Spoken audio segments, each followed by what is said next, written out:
Hey guys, this is me, Dr. Jagdish Jagtap, and in today's podcast, we'll be talking about the Scramble for Africa. This is the first course in our crash course on world history. So let's get cracking. Now, what we have here is the huge continent of Africa, which was exploited mercilessly by the colonial powers. So let's start this tragic story. What happened is awesome nations like Spain and Portugal, they started the slave trade. What was that slave trade? They initially came to like colonies over here, like they formed station outposts at coastal areas. They did not go to the interior because the interior was unexplored, it was full of jungles. So what they formed such outposts at the coasts, and from here they used to they used to like buy the slaves or maybe kidnap the slaves from the interiors. And let suppose this is South America and this is North America. So what these guys used to do, they bought this slave labor to these colonies.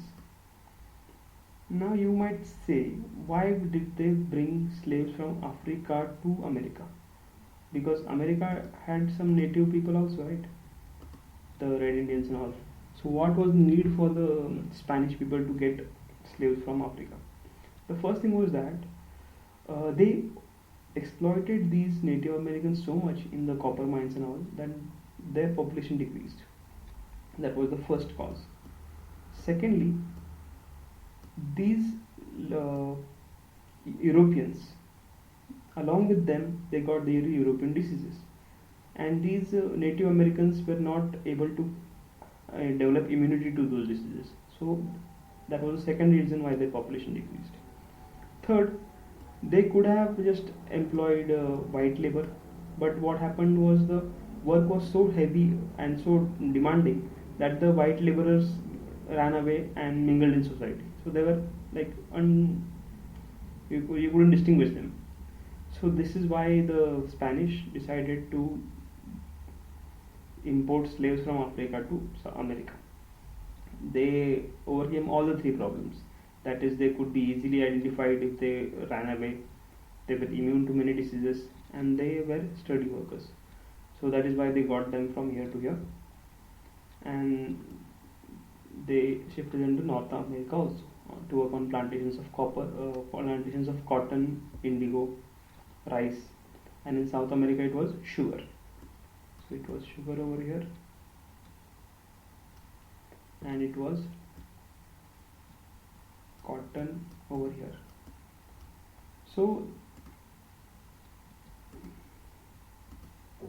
from here, suppose so this was like so this was called a triangular trade.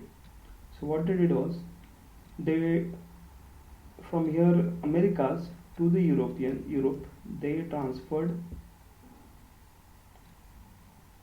this plantation goods that was like cotton, suppose.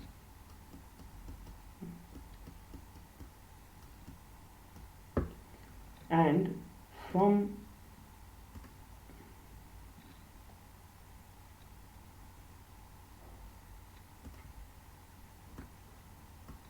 so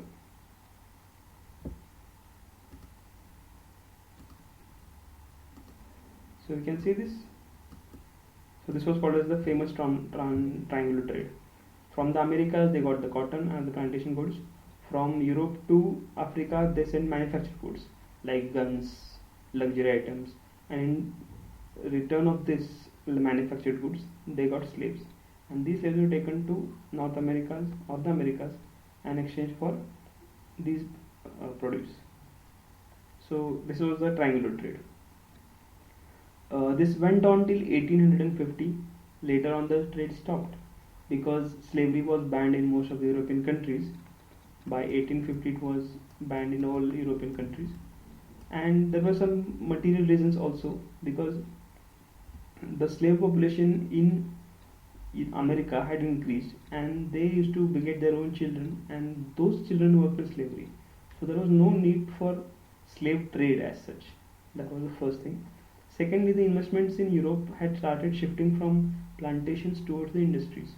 So that was the second economical reason. And thirdly, there was a stream of utilitarian thought in Britain which was against slavery. So by the Reform Act of 1833, slavery was abolished in Britain. So this was the story of slave trade. And there is one book I would recommend you to read in spare time. It is called The Roots by, I don't remember the author now. So this is a very awesome book about slavery and can give you a very good picture of what it meant to be a slave. So moving ahead, let us understand the Scramble for Africa. So the Scramble for Africa is a term. What happened is in 1885 there was a conference in Europe which decided the boundaries of Africa. Now most of the time you can see that African boundaries are like in straight lines. So the reason for that is there were paper boundaries. So what they did is they kept a map on Africa in front of them and just went about dividing, like this is for Britain, this is for France, without giving any damn thought to what the people would want or what were their ethnic loyalties lied. And that is why even today Africa is like caught down in ethnic conflicts, because suppose this was one border which the Europeans created, and this was a certain tribe of people. So, and this was this is a different tribe. So this tribe caught in this country where there is another tribe. So these two will keep on fighting. And suppose this was caught in another area. So this is one tribe A, this is another tribe B. So they are put into one country. They will keep on fighting. So these problems emerged because of that scramble for Africa. That is why it is important. Now let us analyze region by region. Let us first see South Africa. So what happened here was the Dutch were the first to come here. They established a colony here. Then the British came, so the Dutch moved inside and they formed this Orange Free State and Transvaal, and they had a war. So the Dutch people were called as Boers, that is Boers, B-O-E-R-S. So they had a war with Britain. So that was the Boer War in around 1900, and Gandhiji fought in this war on the side of Britain. Similarly, these Britishers had a war with Zulus in 1906. Even in this war, Gandhiji fought on the side of the British, and he was given awarded medals for it, and he returned those medals in 1920 during the non-cooperation movement. So this was the story of South Africa. Britain captured Egypt by proxy. Same things which it did in India, it did in Egypt, and Egypt was made into a cotton colony. So Egypt's sole crop was cotton, and it exported 85% of its cotton to Britain. And it proved disastrous for Egypt because it had to import simple things like food grains. So when this Suez Canal was built, it was built by a French company. Britain acquired lots of shares into that canal so that it could maintain control over this canal. So this was the colonization of Egypt by Britain. Now moving on to this part. So France captured this whole here we have Mali and all, Mali, Mauritania, Algeria, Morocco. Nigeria was with Britain. Cameroon was given to Germany, and here today's Namibia, this was given to Germany. But after the First World War, even these were snatched from Germany. So, and we have this one country called as the Congo. Now this was a very resource rich country. It is rich in copper, uranium. It had lots of ivory, gold. So this is a very tragic story because this King Leopold of Belgium, what he did was he said that Congo is my private property.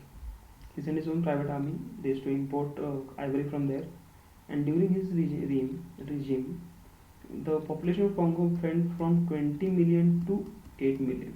That was the kind of disastrous torture that he implemented over there to maximize his gains, and he earned $20 million from that.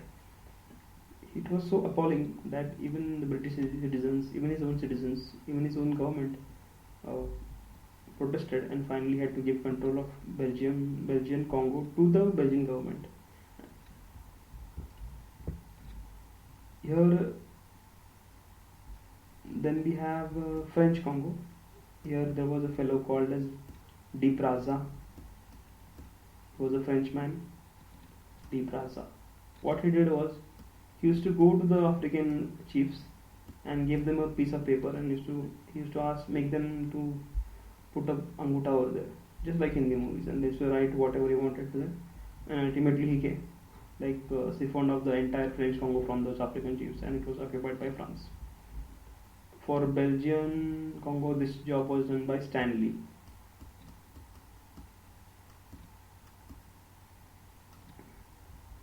So these are names of some explorers who explored the African territory and furthered the cause of Britain there.